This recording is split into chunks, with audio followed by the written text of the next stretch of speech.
Well, hello, and welcome. It's been another random week, which means it's time for another waffle-free story. It's Tina Konstant here. How are you? As always, the waffle is in the show notes, or go to www.tinakonstant.com to pick up everything else. But right now, we're leaping right into this week's story, which is called The Fourth Mistake. Now, back in the very beginning, I have to say things were a mess. Mountains were too high, oceans were too deep, the sky was too low, and the trees were rooted so shallow that a single breeze would just knock them over. Now, if the gods were honest, they would admit that it was chaos.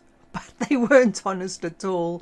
They'd look at Earth from high up in their temples and tell each other that everything was magnificent and perfect and wonderful. If it looks good enough from here, they'd boom, then it's good enough. Then they'd laugh and put a herd of creatures in a meadow with legs that were too long and necks that were too short. But they didn't care. They just went back to their banquet and said, "Let the caretaker fix things." And that was the first mistake. Now, the caretaker was a doddery old man who wore muddy dungarees, a checked shirt with patched elbows, worn-out socks and leaky boots. His job was to roam around the earth, shaving the tops off of mountains, filling in oceans, widening streams and rooting trees. It was a difficult job at the best of times, but as he got older, he was finding it harder and harder to do well. So without telling the gods, the caretaker decided to delegate. Now, no, that wasn't mistake number 2. He needed help, so he got help. And the gods would have objected at best and interfered at worst. So no, as you'll see, delegation was not the mistake. Because the caretaker did care. He couldn't delegate to just anyone. He had to create someone who could do the job as well or better than he could. So after a great deal of thinking, he built 2 beings. Both were giants, so tall that they could reach the tops of mountains without using a ladder. One he named Axel, and the other he named Bee. And he put them to work with clear instructions on the perfect height of a mountain, the best green for a valley, the ideal temperature of an ocean, and the optimal roll of a river. The caretaker then left his 2 giants to fix all the mistakes the gods made, allowing the caretaker himself to settle into his workroom and focus on his pet project. And that was mistake number 2. Now, the caretaker's project was kept well under wraps and behind closed doors, and for good reason, because it wasn't just any project. The caretaker was building a miniature version of Earth itself. It was a model of how the caretaker thought Earth should be. He had to hide his little project because the gods would have been insulted and most likely destroyed it. And the caretaker couldn't let that happen, because his version was exquisite. Everything was in exactly the right proportion. Every color belonged. Every sound was in complete harmony. He even added little beings who could enjoy what he had built. He loved those little beings more than he ever thought possible. He painted them all sorts of colors. He made them all different shapes and sizes. He gave them things to do, toys to play with, and stories to tell. The old caretaker crafted and perfected these little beings all day and often late into the night. And to keep them safe, whenever he left his workshop, even for a moment, he would close and lock the door. But on this one day, After the gods had had a riotous night full of mead and thunder and lightning, food, drink, and pranks that included moving everything on the earth to a different location, like the ice and snow to one side, all the strangest animals to one island, the moon too far away and the sun too close, the caretaker, in his frustration and exhaustion, took an extra coffee break to gather himself. And to make sure his little beings didn't get too hot, he left his door open to allow a breeze to pass through. Now, as you can imagine, that was mistake number 3. With a huge new place to explore, the little beings scrambled off the model of the world and raced into the real thing. The caretaker came back from his coffee break, saw what had happened, and was mortified. He called the giants and told them to herd these little beings back in. "Be gentle," the caretaker said. "Watch every step." But Axel and Bee had another idea. You see, over their time working for the caretaker, they'd begun to disapprove of how the old man ran things, and they definitely didn't approve of his affection for these ugly little creatures. "Let's destroy them," Axel whispered to Bee on his way out of the caretaker's workshop. "Let's just kill them all." And with that, Axel and Bee started to trample and stamp all over the earth, crushing and squashing the little beings where they stood.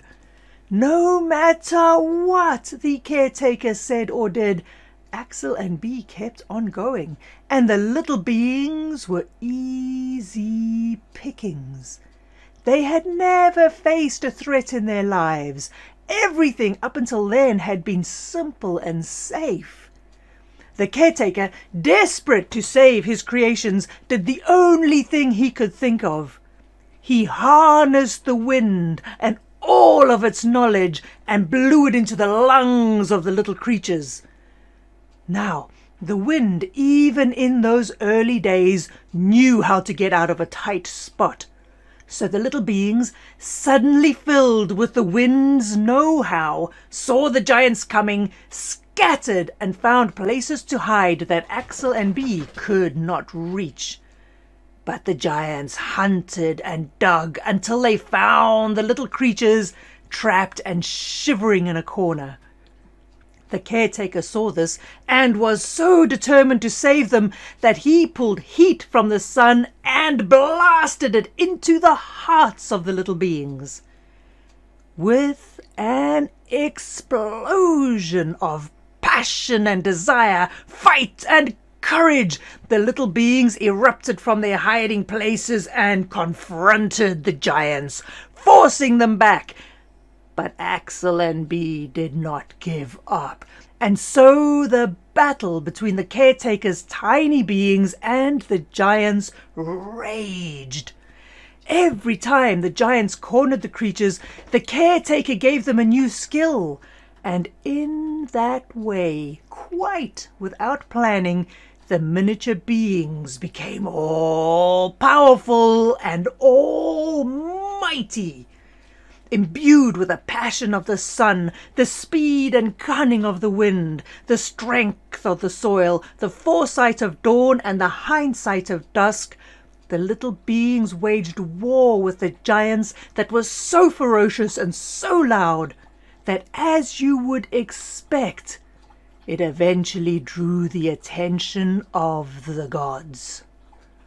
The gods roared from the mountaintop, causing Axel, Bee, and the caretaker to freeze where they stood.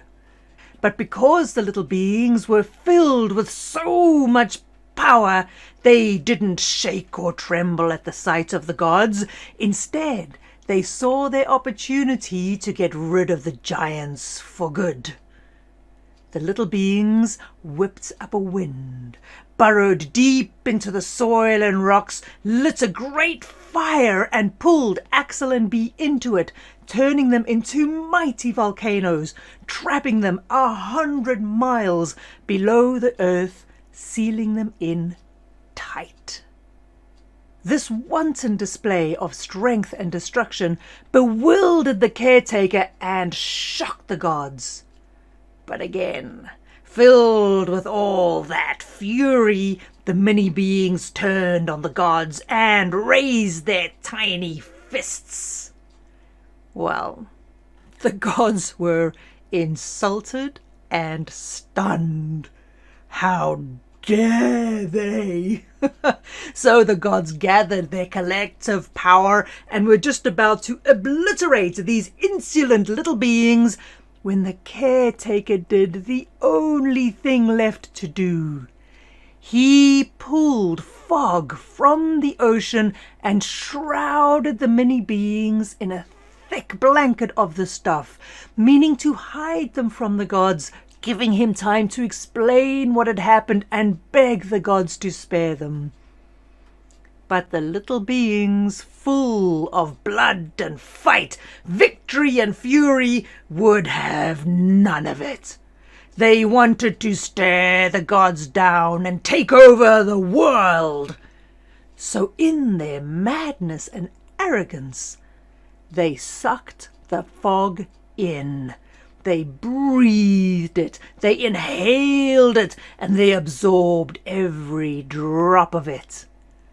The fog filled their bodies and filled their minds. For a moment, the little beings were confused, but they were sure it would pass, so they kept on breathing in the mist until their minds were so full of fog that they found thinking and concentrating almost impossible. The caretaker watched in horror as his mini creations turned from a focused, dedicated force to a herd of dithering idiots who could hardly work out how to stand, let alone how to fight, and they seemed to have no idea who they were or how they had got there. Suddenly, so helpless and comical, the gods decided to let these little creatures wander the earth for the gods' entertainment. But the caretaker was heartbroken. He had no choice but to watch his pride and joy being toyed with and abused. And that's when the caretaker made the fourth mistake. In the dead of night, when the gods dozed and slept off too much mead, the caretaker whispered into the ear of every one of his little inventions. And that night, for the first time ever, the little beings all had their first dream. And night after night they all dreamed again. And their dreams were wild and huge, magnificent and powerful, violent, vengeful and fantastical. And slowly, quietly, in the early hours of dawn, the little beings realized that they could remember those dreams. And what they could remember, they soon learned they could make real. And so it was that while the gods slept, the caretaker's tiny inventions finally did take over the whole world. And there you go. Oh, humanity and the earth. That's it from Waffle-Free Storytelling this week. Have a spectacular week ahead of you. Go and do something special and spectacular, and love this planet that we're on, that perhaps we shouldn't be, I don't know. Alright, I will see you next time, but before then, drop around to www.tinakonstant.com and there you'll find everything else, including the Waffle-Free storybooks, join the Fireside, and all sorts of other marvelous things. So have a good one. I'll see you next time. Bye bye now.